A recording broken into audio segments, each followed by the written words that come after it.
네, 안녕하십니까. 시국에 행동하는 대학연합 대표 이승재입니다. 오늘 저희는 노란봉투법으로 불리는 노동조합법 2, 3조 개정안 그리고 제2차 상법 개정안에 반대합니다.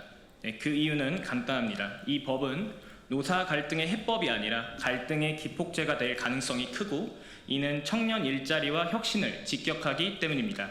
이에 반대하는 이유를 말씀드리겠습니다. 첫째, 개정안이 말하는 사용자 범위 확대는 현장의 예측 가능성을 무너뜨립니다. 근로계약 당사자가 아니어도 근로조건을 실질 구체적으로 지배 결정하면 사용자라는 문구는 얼핏 공정해 보이지만 실제로는 원하도급 전 공급망을 잠재적 사용자로 만듭니다. 자동차, 철강 업체와 같이 다단계 하청 구조로 이뤄진 산업 현장에서 원청이 수십, 수백 개의 하청업체 노조와 개별 교섭에 나서야 하는 일이 벌어집니다. 교섭 창구만 늘어나는 게 아닙니다. 어느 쟁점이 누구 책임인지 경계가 흐려져 분쟁이 수평 확산됩니다. 이때 기업의 대응은 뻔합니다. 채용 보류, 외주 다변화, 자동화 투자 가속, 결국 현장의 청년 채용이 가장 먼저 줄어듭니다. 더 큰 문제는 명확성의 결여입니다. 실질 구체라는 고무줄 기준은 같은 업종, 같은 관행에도 수사 재판부마다 다른 결론을 낳을 수 있습니다. 법은 예측 가능해야 합니다. 그래야 노사 모두 스스로를 규율할 수 있습니다. 둘째, 노동쟁의 대상 확대와 손해배상 책임의 대폭 제한은 산업 질서를 혼란스럽게 만듭니다. 지금도 정당한 쟁의는 보호받습니다. 그런데 개정안은 근로조건의 결정에서 근로조건 전반으로 쟁의 대상을 넓히고 있으며 쟁의로 인한 손해에 대해선 개별 귀책을 세밀히 따져야만 책임을 묻도록 설계하고 있습니다. 물류 스타트업 하나를 예시로 들겠습니다. 성수기 하루만 허브가 멈춰도 고객 이탈과 위약이 눈덩이처럼 불어납니다. 그런데 쟁의로 생긴 손해가 누구의 어느 행위 때문인지를 배송 라인마다 따져 입증하려면 스타트업은 경영을 유지하기 어려워집니다. 다음 분기 채용 공고는 사라지고 인턴 포지션부터 없어질 겁니다. 누가 대한민국에서 기업을 운영하려 하겠습니까? 실제 노동쟁의와 파업으로 기업의 산업 손실이 상당합니다. 2022년 화물연대 총파업 당시 산업부 추산으로 불과 일주일 남짓에 핵심 산업 손실이 약 1조 2천억 원에 달했습니다. 정부는 1일 손실 3천억 원 규모라고 밝혔습니다. 같은 해 대우조선해양 하청 노동자 점거 파업도 기억하실 겁니다. 정부는 불법 점거라 규정했고 회사는 일일 320억 손실 추정과 함께 누적 4억 달러 이상 손실을 공표했습니다. 이에 대한 결과는 어떻습니까? 기업이 택한 방어 전략은 투자 보수와 자동화 전환 가속, 채용 축소였습니다. 결국 이들로 인해 피해를 보는 건 청년 그리고 비정규직이었습니다. 여기서 흔히 들리는 반론이 있습니다. 사용자 범위를 넓히지 않으면 원청이 책임을 회피한다. 손해배상을 제한하지 않으면 노조가 과도한 손배 청구에 짓눌린다. 저희도 부당 노동행위 근절과 정당한 쟁의권 보호에 동의합니다. 그러나 모든 문제를 교섭 당사자와 면책의 확장으로 풀면 갈등이 줄어들기보다 분산 증폭됩니다. 결국 채용 축소, 투조 유보라는 형태로 저희 20대에게 피해가 고스란히 가게 됩니다.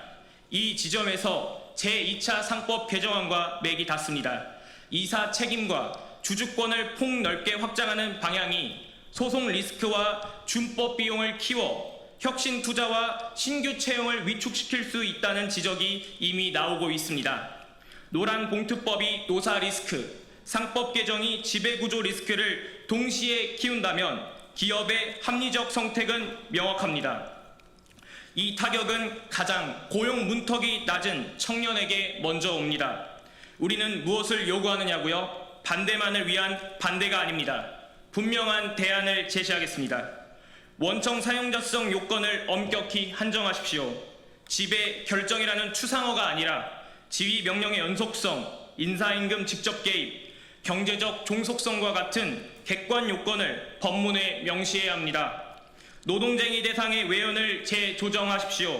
임금, 근로시간 안전 등 핵심 근로조건은 보호하되 투자, 설비 이전, 사업 재편과 같은 사업 경영상 결정은 쟁의 대상에서 분명히 제외해야 합니다. 손해배상 제한에 안전장치를 두십시오. 시설 점거, 폭력, 생산설비 파괴 등 명백한 불법 행위는 예외로 하여 신속한 가처분 배상이 가능하도록 해야 합니다. 무엇보다 입법 전에 청년 고용 영향 평가를 하십시오. 법이 통과되면 어느 업종에서 어떤 직무가 얼마나 줄어드는지 수치로 검증해야 합니다. 올해 들어 15-29세 취업자 수가 전년 대비 15만 8천 명 감소, 2022년 11월 이후 33개월 연속 감소하고 있다는 보도가 나왔습니다. 기재부 자료를 보더라도 청년 고용률은 전년 대비 하락한 45.6%입니다. 청년 취업이 어려운 상황에서 노란봉투법은 청년의 취업난을 더욱 가속화될 것입니다. 여러분, 노란봉투법은 구밀복검입니다. 달콤한 말 뒤에 숨은 칼끝은 청년 채용을 겨눕니다. 대학생분들, 고스펙을 쌓고 취직을 위해 열심히 준비해도 기업이 채용을 하지 않으면 말짱 도루묵입니다. 현대차그룹, LG, SK, 롯데, KT 등등 공채를 폐지하는 분위기입니다. 대한민국에서 취직을 원하고 삶을 영위하고 싶으신 분들 같이 목소리를 내야 합니다. 저희는 갈등의 확대가 아니라 신뢰의 회복이 필요하다고 생각합니다. 협력사까지 포괄하는 교섭 구조를 한 번에 강제로 얹기보다 실무적 장치부터 촘촘히 개선해야 합니다. 그 길만이 청년의 일자리와 산업의 혁신을 동시에 지키는 길입니다. 노란봉투법 개정안의 전면 재검토를 요청드립니다. 우리는 청년의 내일을 기준으로 법과 제도의 균형을 요구합니다. 경청해 주셔서 감사합니다.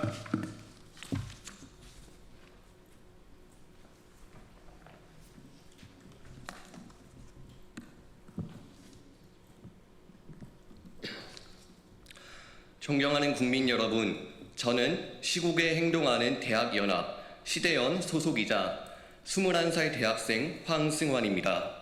저는 오늘 21일 본회의 표결이 예정된 노동조합 및 노동관계조정법 일부 개정 법률안 일명 노란봉투법과 2차 상법 개정안에 대하여 대학생, 청년으로서 해당 법안들로 발생하게 될 국가적 손실과 위기에 심각한 우려를 표하며 반대의 목소리를 내고자 호소하는 심정으로 이 자리에 섰습니다.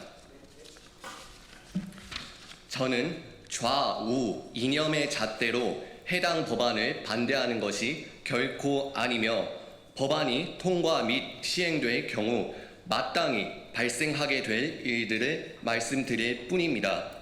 저는 노란봉투법을 강력히 반대합니다.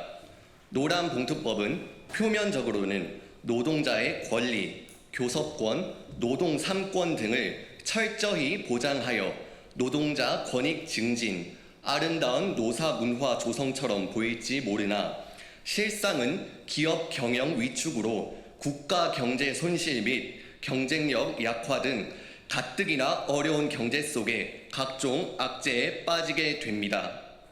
현재도 자신의 관점에서 타협점이 보이지 않으면 파업부터 돌입하는 일부 집단에게 파업을 합법화시키는 것으로도 모자라 파업을 조장하고 파업에 따른 손실을 오롯이 기업이 배상하도록 합니다.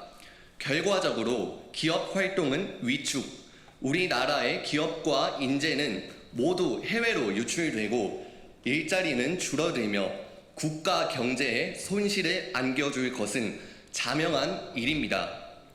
노란봉투법이 통과될 경우 주한 유럽상공회의소와 주한 미국상공회의소는 한국 시장에서의 철수 및 투자에 영향을 줄 수 있다는 의견을 내비치기도 하였습니다. 또한 경제계에서도 18일 어제 긴급 기자회견을 개최하여 노란봉투법 시행에 대한 우려 표명과 함께 1년 유예를 호소하였습니다. 더불어 개정안에 나와 있는 사용자 범위 확대 시 발생하게 될 현상, 원청인 기업이 하청의 모든 교섭을 대응해야 하는 상황에 대해 이는 현실적으로 불가능하며 결국 우리나라 기업 경영의 위축과 치열한 글로벌 시장 경쟁에서 경쟁력은 고사하고 정상적인 기업 경영 활동마저 어려워질 수 있음을 이야기했습니다. 국내외에서도 노란봉투법 시행에 대해 많은 우려를 표하고 있고 경제계에서도 원천 반대가 아닌 1년간 유예, 면밀한 검토 후 시행 등 대안을 제시하고 있음에도 정부, 여당이 이렇게까지 해당 법안을 밀어붙여야만 하는 것인지 의문입니다. 제 주변의 친구들, 대학생, 청년들을 보면 방학임에도 이 떼약볕에서도 각종 대외 활동을 비롯한 자격증, 토익 공부 등 취업을 위해 고군분투하고 있습니다. 만약 노란봉투법이 시행되어 기업이 위축되고 해외로 유출되면 우리 세대의 일자리는 줄어들게 됩니다. 정치적 이념 문제가 아닌 현실입니다. 이러한 배경들로 저는 다시 한번 노란봉투법을 강력히 반대합니다. 부디 정부 여당 관계자분들께서는 노란봉투법을 재고해 주실 것을 간곡히 바라며 야당에서도 우리와 함께 목소리 내주실 것을 호소드립니다. 감사합니다.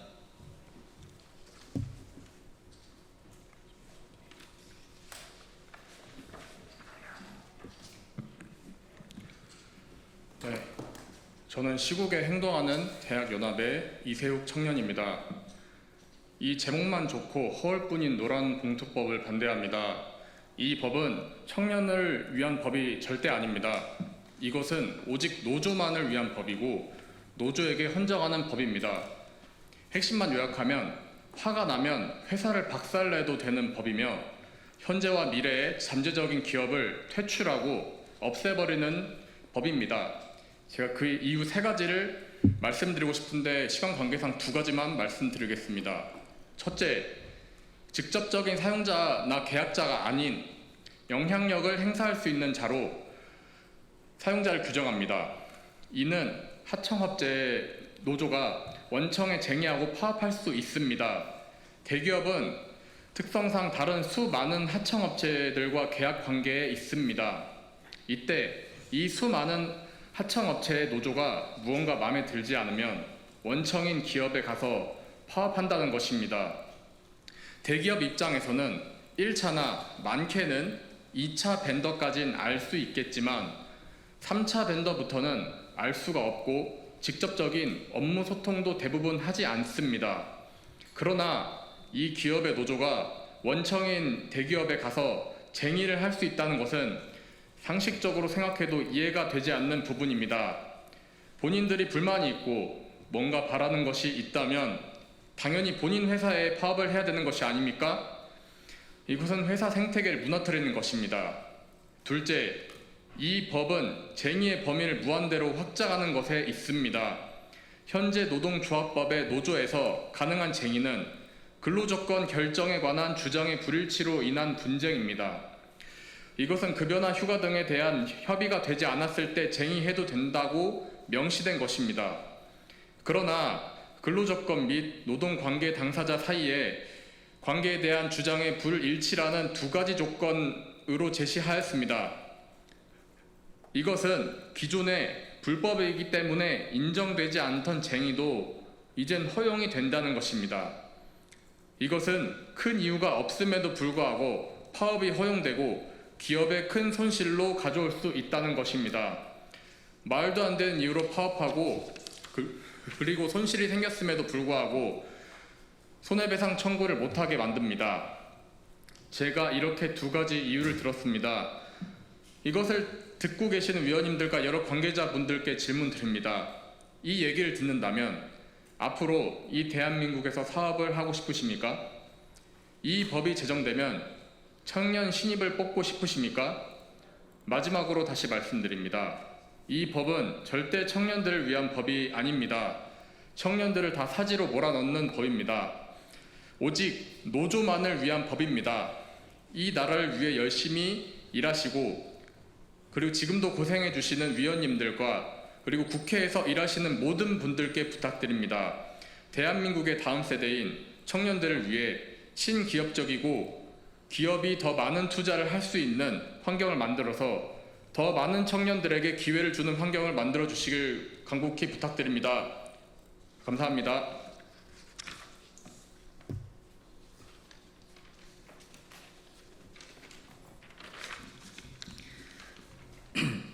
존경하는 국민 여러분, 안녕하십니까? 저는 시국에 행동하는 대학연합 소속 청년 이훈찬입니다. 오늘 저는 제2차 상법 개정안에 대해 우리 청년들의 미래가 달린 문제라는 인식을 바탕으로 자유시장 경제와 사유재산권의 가치를 중시하는 시각에서 이를 비판하고자 이 자리에 섰습니다. 첫 번째입니다. 기업을 옥죄는 과도한 규제는 활력을 꺾습니다. 이번 상법 개정안의 핵심은 다중대표 소송제 도입과 감사위원 분리 선출제 등입니다. 이 제도들은 소액 주주의 권익을 보호하고 기업 투명성을 높인다는 명분을 내세우고 있습니다. 하지만 저희는 그 이면에 숨겨진 위험성을 봅니다. 이는 기업의 경영활동에 대한 과도한 정부와 외부 세력의 간섭을 허용하여 기업의 활력을 꺾는 결과를 초래할 수 있습니다. 시장 경제에서 기업은 자유로운 경쟁과 혁신을 통해 성장해야 합니다. 그런데 정부가 지나치게 규제 규모를 촘촘하게 짜고 외부 투기 세력이 손쉽게 경영권을 위협할 수 있는 길을 열어준다면 기업들은 본질적인 경영활동보다 방어와 규제 준수에 에너지를 쏟게 될 것입니다. 이는 결국 기업의 경쟁력을 떨어뜨리고 장기적으로 우리 경제 전체의 성장 동력을 약화시킬 것입니다. 두 번째로 청년의 미래는 규제가 아닌 성장에 달려 있습니다. 우리 청년들은 규제를 통한 분배보다 성장을 통한 기회를 더 원합니다. 좋은 일자리는 기업이 자유롭게 투자하고 과감하게 혁신할 때 창출됩니다. 상법 개정안은 기업의 투자와 혁신을 위축시켜 좋은 일자리를 만드는 대신 취업의 문을 더욱 좁게 만듭니다. 경영권이 흔들리고 외부의 공격에 취약해진 기업은 미래를 위한 과감한 투자를 망설일 수밖에 없습니다. 미래 먹거리를 위한 R&D 투자, 신기술 개발, 그리고 가장 중요한 신규 채용에 소극적으로 변할 것입니다. 이는 불안정한 고용시장에 내몰린 우리 청년들에게 더 큰 좌절감으로 다가올 것입니다. 마지막으로 이번 제2차 상법 개정안은 대한민국 경제를 후퇴시킬 것입니다. 자유시장 경제의 가장 중요한 두 축은 사유재산권 보호와 기업 경영의 자유입니다. 상법 개정안은 이 두 가지 근본적인 가치를 뒤흔들 수 있습니다. 특히 글로벌 투자자들은 법적, 제도적 예측 가능성과 경영의 안정성을 매우 중요하게 생각합니다. 대한민국이 기업의 경영권을 법으로 위협하는 선례를 만든다면 이는 곧 해외 자본의 이탈과 외국인 투자 감소로 이어질 수 있습니다. 우리 청년들은 해외로 나가는 기업과 투자를 보면서 절망하고 싶지 않습니다. 규제를 풀어 기업이 자유롭게 뛰놀게 하고 그 성장의 과실이 청년들의 더 많은 기회와 일자리로 이어지는 사회를 원합니다. 결론적으로 제2차 상법 개정안은 기업의 활력을 꺾고 투자 위축을 가져와 궁극적으로 우리 청년들의 미래를 어둡게 만들 것입니다. 정부와 국회는 이분법적인 이념적 논쟁을 멈추고 기업의 자유로운 활동을 보장하여 청년들이 꿈을 펼칠 수 있는 더 나은 미래를 만들어 주시기를 간청드립니다. 감사합니다.